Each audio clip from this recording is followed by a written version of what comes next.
Hello बच्चों, जय हिंद, वंदे मातरम। स्वागत है आप सभी का सीपी सर ऑनलाइन इस चैनल में।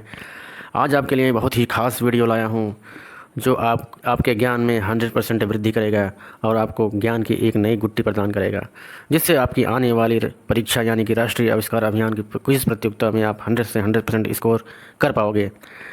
ये वीडियो पूरा का पूरा क्वेश्चन बैंक है, क्योंकि इसमें जो क्वेश्चन बनाए हुए हैं ये पिछले कई वर्षों का इसमें क्वेश्चन को डाला गया है। और इसके अलावा जो छात्रवृत्ति वाली परीक्षा होती है उससे भी क्वेश्चन को पुटअप किया गया है। इसलिए ये बहुत ही खास वीडियो आपके लिए होने वाला है, इसलिए वीडियो को पूरा से पूरा देखिएगा, कहीं स्किप मत कीजिएगा। तो चलिए शुरू करते हैं। देखिए, ये पेपर मैंने अपने हाथों से बनाया है, इसलिए आपके लिए बहुत खास हुआ है। देखिए, मैंने ऊपर लिखा है राष्ट्रीय आविष्कार अभियान परीक्षा 2024। इंग्लिश में इसको कहते हैं national invention campaign exam 2024। Short form में इसको RAA कहते हैं। यहाँ पर मैंने देखा लिखा है दिनांक, जिस डेट में इसको कराया जाएगा उसको दिनांक यहाँ डाले हुए हैं। इसके बाद नीचे है उसके छात्र छात्रा का नाम, कक्षा, रोल नंबर, समय कितना है, पूर्णांक कितना है इसका, और इसको पूरे पेपर को चेक करने के बाद कितने बच्चों को प्राप्तांक मिला है यहाँ पे लिखा जाएगा। तो चलिए देखते हैं। इससे पहले मैंने लिखा है नोट सभी प्रश्न करना अनिवार्य है। इसका पहले क्वेश्चन देखते हैं।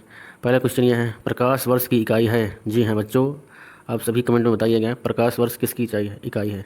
तो मैं आपको उत्तर बता दे रहा हूँ, प्रकाश वर्ष दूरी का इकाई होता है।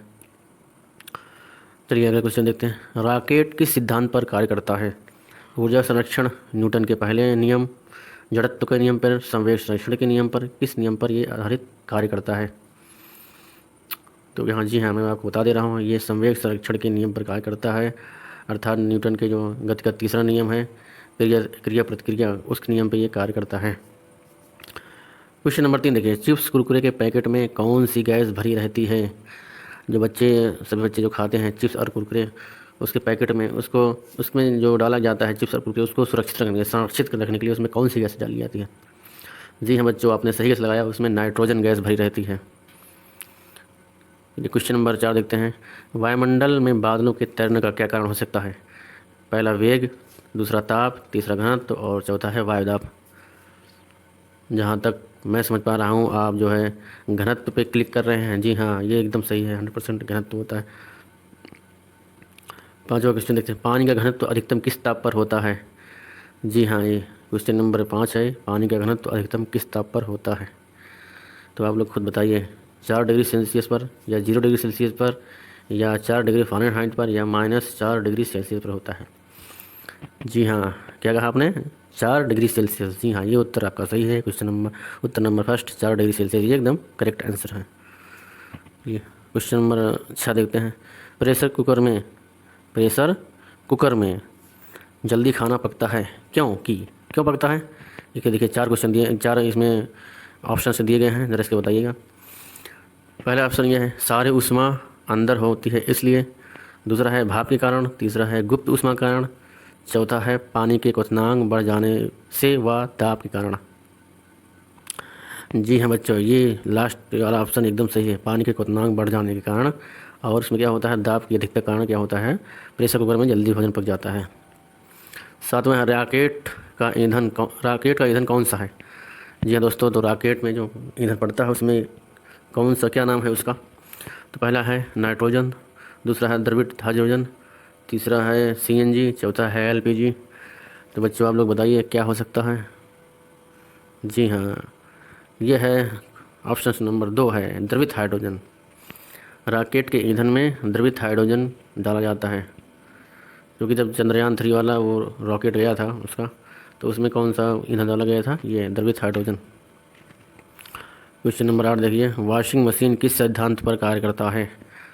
अपकेंद्रण, उपकेंद्रण, विसरण, दाब के सिद्धांत पर। तो वॉशिंग मशीन जो उसमें कपड़े डाले जाते हैं, जो कपड़ा धुलता है, वो वॉशिंग मशीन जो धोता है वो किस सिद्धांत पर कार्य करता है। जी हाँ बच्चों, आपने इसको कक्षा 6 में पढ़ा होगा, अपकेंद्रण के सिद्धांत पर वो कार्य करता है। क्वेश्चन नंबर 9 देखिए, सूर्य के निरंतर ऊर्जा के निर्माण का कारण है। तो जो सूर्य से जो निरंतर ऊर्जा निकलती रहती है, उसमें जो ऊर्जा बनती है उसका क्या कारण है। तो पहला है नाभिकीय विखंडन, दूसरा है नाभिकीय संलयन, तीसरा है रेडियो सक्रियता, चौथा है हाइड्रोजन के कारण। ये है बच्चों, इसमें कौन सा है, नाभिकीय संलयन के कारण। जी हाँ, नाभिकीय संलयन के कारण उसमें लगातार ऊर्जा का निर्माण होता रहता है। 10वां क्वेश्चन है, आर्किमिडीज का सिद्धांत किससे संबंधित है?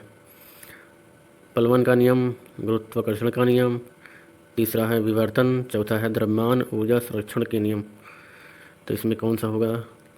आर्किमिडीज का सिद्धांत पूरा किस पर डिपेंड करता है? पलवन के नियम पर। जी हाँ दोस्तों, पलवन के नियम पर आर्किमिडीज का सिद्धांत होता है। 11वां क्वेश्चन है, निम्न में से कौन सा एक शुद्ध पदार्थ है? तो वर्षा का जल, वायु, शहद, सोना। तो देखिए इसमें क्या लिखा है, निम्नलिखित में से कौन सा शुद्ध पदार्थ है? इसमें शुद्ध पदार्थ कौन सा है?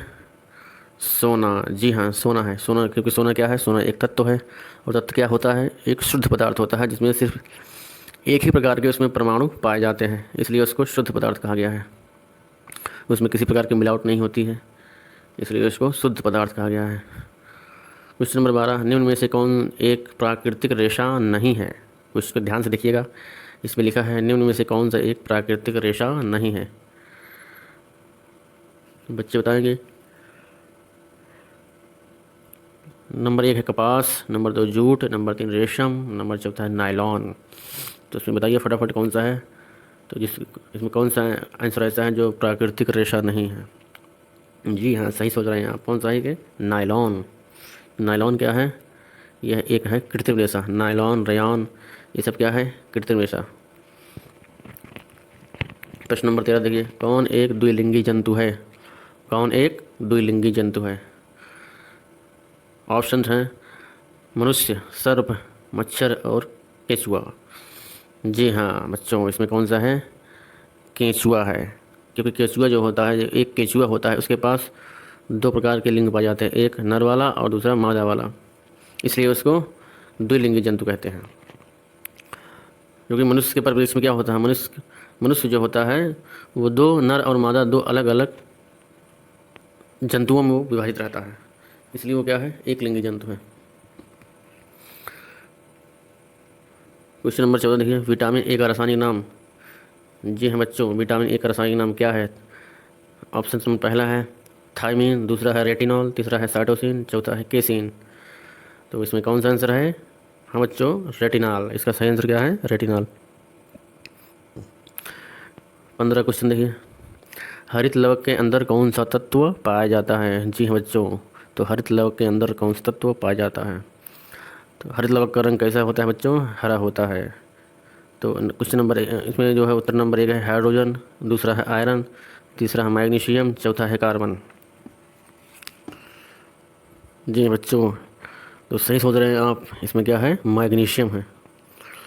हरित लवक में कौन सा तत्व पाया जाता है? मैग्नीशियम। क्वेश्चन नंबर 16 देखिए, वसा में घुलनशील विटामिन है। वसा में घुलनशील विटामिन है।